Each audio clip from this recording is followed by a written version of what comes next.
G'day everybody, welcome to Workshop Wednesday here on Sid's Repurposing.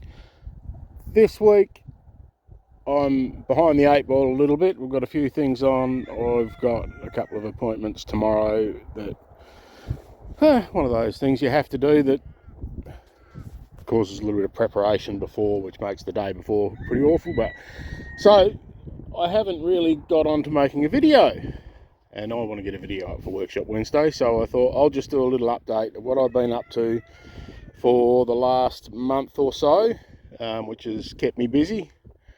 So one of the winter things I do is I do firewood sales. So this is my little stockpile which is getting down. My wood splitter, the old lawnmower I use to tow it round. So from pretty much the start of May, I guess, sometimes a little bit earlier, and depending on whether I can get into the paddocks or not to cut wood, I usually have a stockpile at the start of the season. Firewood is my supplementary income for the winter. So this is my firewood pile. I did do quite a while ago, a couple of bowls from a little plates they were from Pink Gum. I just pulled out of my firewood trailer just to see what that was like, because as you're splitting the firewood through the splitter, you go, oh, that's nice, I wonder if I can make something out of that. So that's a danger of doing this sort of job when you're a wood turner. So that's what I've been up to there. We'll go and have a bit of a look. I've done a trailer load, so I'll just have a quick look at that, and then a couple of other things I've got on the go. So this is my standard unit of sail. It's an 8x5 trailer. Water level for that trailer is a cubic metre of timber, and I call that a cubic metre of timber, and I sell my firewood by the cubic metre. So that's ready to go for a client tomorrow, I think. So one of the other things I've managed to do this year is I've got getting back into the veggie garden. So this is a bed I put some wheat in and then just dug it in, and here I'm growing onions, which we'll be using. We use quite a few onions through the fish shop with the hamburgers, so I thought we'd try growing our own, see if I can keep up with that. Got another lot planted out ready to go in, so they're sort of staged. And we like garlic, so I've got a bit of garlic in, lots of nettles in amongst it. That'll come out and be composted. That's going to be dug in. That's just been dug in, and these will all either be pulled for compost tea with nettles or dug into the ground. Probably pulled, because the nettle compost tea is very good. So this is rhubarb. So is this. This one is I call that my miracle rhubarb plant. I put that in about 4 years ago, and I think for 2 years I didn't water it through the summer, and it's only growing in tyres. Threw a bit of water on it this year and away it went.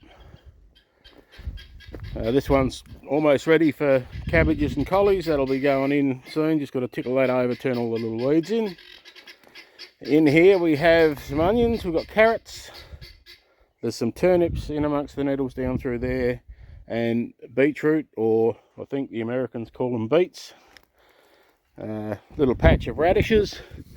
They're going along quite nicely. I normally come in and munch on a couple of those while I'm going around the garden. I can't today because I'm not allowed to eat any vegetables for today. More beets. Some lettuce that's running to head. Use that in the fish shop as well. Silver beet or Swiss chard. Got lots of bits of parsley floating around, curly leaf. There's some flat leaf growing down here. Garlic in there. Garlic and silver beet there. More silver beet there, and a couple of thistles. Some parsley, and chives. That's my little fun section. I saw that somewhere with somebody used the toilet to do something, and I said, oh, I'm going to put dirt in that and grow some herbs in it. So down the front there, those three, they're old onion boxes or spud boxes. They're going to be raised garden beds, and in between I think I'm going to try and put some fruit trees in there. Trying to work out what I can actually grow, because my water's very saline, the soil is alkaline. So citrus doesn't go well. If I wanted to do citrus, I'd probably have to build it up in between with a more acidic soil. So it's just a matter of trial and error, but a lot of the veggies go quite nicely. This is what we like to see. We are at last getting a bit of rain here. We haven't had significant rain here. We had 25 mils last month, and prior to that we'd had, I think, 25 mils since November last year. The farmers are doing it really tough. I've got my little rain gauge up here. We took 4 millimetres out this morning, so that's the first bit for June. So hopefully we'll start to see some rain. We'll move on over to the shed for a look.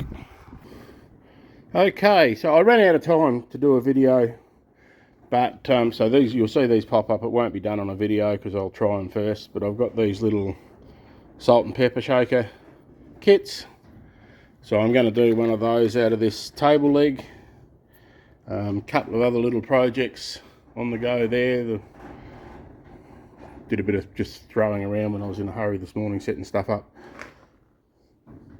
But it normally looks like that anyway. So we've got a few little bits there. That's another nice piece of white mallee burl, and that's a little piece of white mallee burl. They'll be getting done soon. Plenty of projects on the go. I've got one ready for tonight. I've got to get one up to do for tomorrow night, and then get back in front. I've been running about 3 or 4 days in front with having a piece up every day, and that's my challenge to myself for the year, was a video every Wednesday, a new piece turned up every day on my Facebook page. I suppose technically I did a big 25 beads last week. I could do them one at a time. No, doesn't count. Alright, so thank you very much for coming along and having a look. Next week will be maybe a little demonstration of how you can do multi-axis pendants without any fancy chucking or anything like that, and with a method that you can return to centre to do some finishing off work, which was something that Kelly was having some trouble with when I went to Grampians U-turn. So I just had a bit of a think about it. I thought, well, I can do a little YouTube video on that. So Kelly, next week, you'll be able to have a look. Thank you all for having a look today. Hope you liked a little look around, and I will see you next week.